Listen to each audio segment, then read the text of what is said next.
किंवा शांत वातावरण किंवा असं सावली शिरवाळ पडलेलं असलं का बकऱ्या खूप छान चरतात बरं का अशा वातावरणात. आणि बकऱ्यांना असा इंटरेस्ट येतो, जास्तीत जास्त इंटरेस्ट येतो डायरेक्ट. म्हणजे त्यांना घरी पाण्याचे पावसाचे काही ते टेन्शन नसतं. तर बघा पूर्ण व्हिडिओ बघा. आपलं नवीन असाल तर आपलं चॅनल पुन्हा सबस्क्राईब करा. आणि व्हिडिओ जर आवडलास तर लाईक पण करू शकता आणि इतरांना पण शेअर करू शकता. तर बघा आता. आणि आबाळ खूप आलेलं आहे बघा, इतकं म्हणजे काळं भोर आबाळ दाटून आलेलं आहे. आणि अक्षरशः हवा पण सुटलेली आहे आता. पाणी आबाळसुद्धा गरजतं आहे. तर पाणी याची शक्यता दाटच आहे आता, कारण शक्यतो कपाशी लागवड झालेली आहे आणि मक्का बाकी बऱ्याचशा आता लागवडी पेरणी सुरू झालेली आहे. पाणी आता 10-1 दिवसापासून पाऊस तर नाही आता, पण मग आता पाऊस येण्याची दाट शक्यता आहे. कारण आता आबाळ वर चढलेले आहे. आता बघा वर आलेले आबाळ पूर्ण, आणि आपल्या बकऱ्या पण चरतायत शांतपणे. आणि अशा वातावरणात त्यांना इंटरेस्ट जास्त आणि आवडतं जास्तच, म्हणजे आनंद राहतो त्यांचा पण चरण्याचा एक वेगळाच आनंद. तर बघा, कारण आता कपाशी लागवड झालेली आहे, जवळजवळ 50-60% कपाशी लागवड झालेली आहे. आणि आता फक्त राहिली मक्का. आणि शेळ्यांनासुद्धा टाईम द्यावा लागतो, कारण मी आता शेळ्यांना शक्यतो एक टाईमच सोडतो आहे. कारण 2दा मी पहिले सकाळ ते संध्याकाळ 2 टाईम बकऱ्या सोडायचं 2-2 तास. पण आता शक्यतो सकाळी बकऱ्या सोडत नाही, त्यांना सुका चाराच आपल्याकडे उपलब्ध असतो.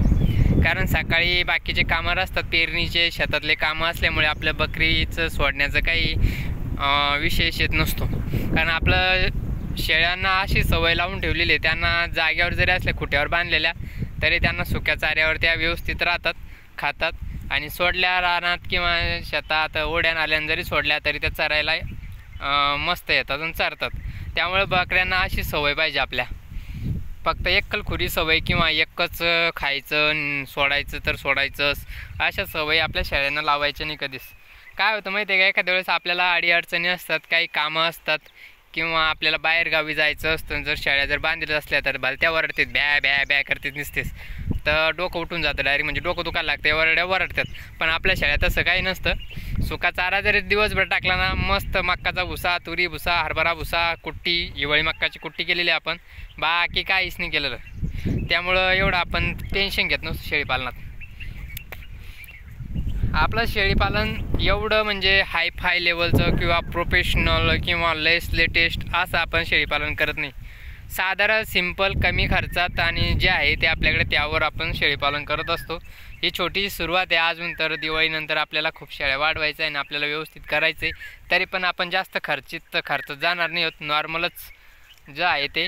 कारण गावरान शेळ्यांचं परत ठेवून आपण त्यात परत दुसऱ्या जातीच्या थोड्याफार शेळ्या ॲड करणारच. कारण गावरान शेळ्यांचा आपल्याला एक एक्सपिरियन्स आलेला अनुभव महत्त्वाचा असतो शेळीपालनात.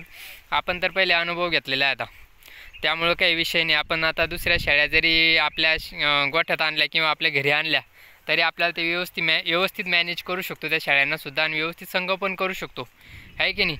हा एक विषय मुद्दा राहतो. आपलं काय कायचं नवीनचं कसं असतं, डायरेक्टच दुसऱ्यांचं बघून डायरेक्टच 1-2 लाखाच्या बाहेरच्या शेळ्या आणायच्या आणि त्यांचं संगोपन यायचं. तिथं मग आपलं चुकतं, आपल्या शेळ्यांची मरतूक होते, काही शेळ्यांचे नुसतेच हाडं दिसतात, सापळ्या दिसतात, त्यामुळं ते नुकसानीत जातं आणि आपलं नुकसान होतं, आहे की नाही.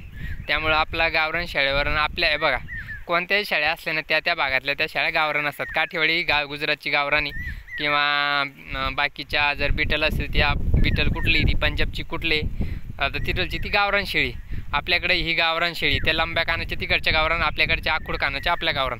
तर आता पाऊस येतोय बघतोय, आता आपल्याला घरी जायला हवं. तर भेटू परत मित्रांनो दुसऱ्या व्हिडिओमध्ये.